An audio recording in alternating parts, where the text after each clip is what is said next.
Transmission line নহয় sir, এইটো clear water pumping line sir. এইটো দিয়ে আমাৰ অকল পাম্পিং হয় 1.6। মানে এইটো ক্লিয়াৰ ৱাটাৰ পাম্পিং কৰি আমি মেইন হেৰিলৈকে নিম। তাৰপিছত ৰামছাৰ পৰা এতিয়া ইয়াত ফাটি যোৱাৰ লগে লগে আমি ইয়াৰ পৰা বন্ধ কৰি দিছোঁ। নাই স্যাৰ, এইটোতো এতিয়ালৈকে নাই নাই, মানে এইটোতো ষ্টাৰ্ট হোৱা নাই ইয়াত, মানে য'ৰ পৰা তাতে আমি ব্লক কৰিছোঁ কাৰেণ্ট যোৱাৰ কাৰণে গ'লে এইটো ঘটনা ঘটিব তাৰমানে। নাই স্যাৰ, কাৰেণ্ট হ'ল এইটো ঘটনা ঘটিব যদি কিবা তাত কোনে পাছ কৰিছিল?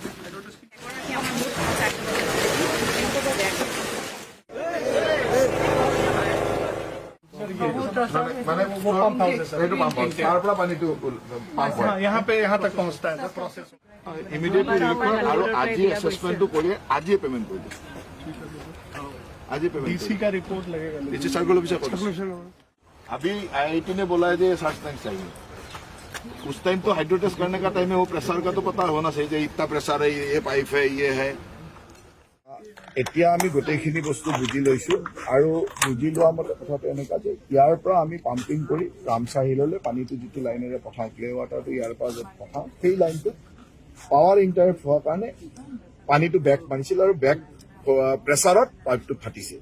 গতিকে এই যিটো প্ৰেছাৰত পাইপ ফাটিছে, এই পাইপটো আজিৰ পৰা প্ৰায় 15-16 চনত গেমনে ইনষ্টল কৰি গৈছিলে। মই ইমিডিয়েটলি চাব দিছোঁ যে গেমনে সেই সময়ত ইনষ্টল কৰা সময়ত আমাৰ PMC PMO কোন আছিলে, কাৰ দায়িত্ব আছিলে, সেই লাইনটোত কিবা গণ্ডগোল আছিল নেকি, এই গোটেইখিনি বস্তু চাব দিয়া হৈছে আৰু সেই সময়ৰ ৰিপৰ্টখিনি আমি ওলাই ল'ম। সেই সময়ত হাইড্ৰ টেষ্টিং কোনে কৰিছিল, গোটেই ব্যৱস্থাটো আমি চাম।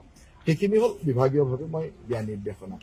দ্বিতীয়তে, এই ঘটনাটোৰ লগত যিসকল ক্ষতিগ্ৰস্ত হ'ল, এই ক্ষতিগ্ৰস্ত লোকসকলক ইমিডিয়েটলি এটা ৰিলিফ কেম্প লালসিং একাডেমীত কৰিব। এই 6টা পৰিয়ালৰ মানুহ তাত থকা বা গোটেই ব্যৱস্থাটো বিভাগৰ ফালৰ পৰা কৰা হ'ব।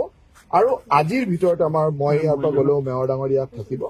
আমাৰ মেয়ৰ ডাঙৰীয়াৰ উপস্থিতিত আজিয়ে তেওঁলোকক চেংচন লেটাৰ দি আজিয়ে বেংকত তেওঁলোকৰ যিটো ক্ষতিপূৰণ তেওঁলোকক এমাউণ্ট ট্ৰেন্সফাৰ কৰি দিয়া হ'ব।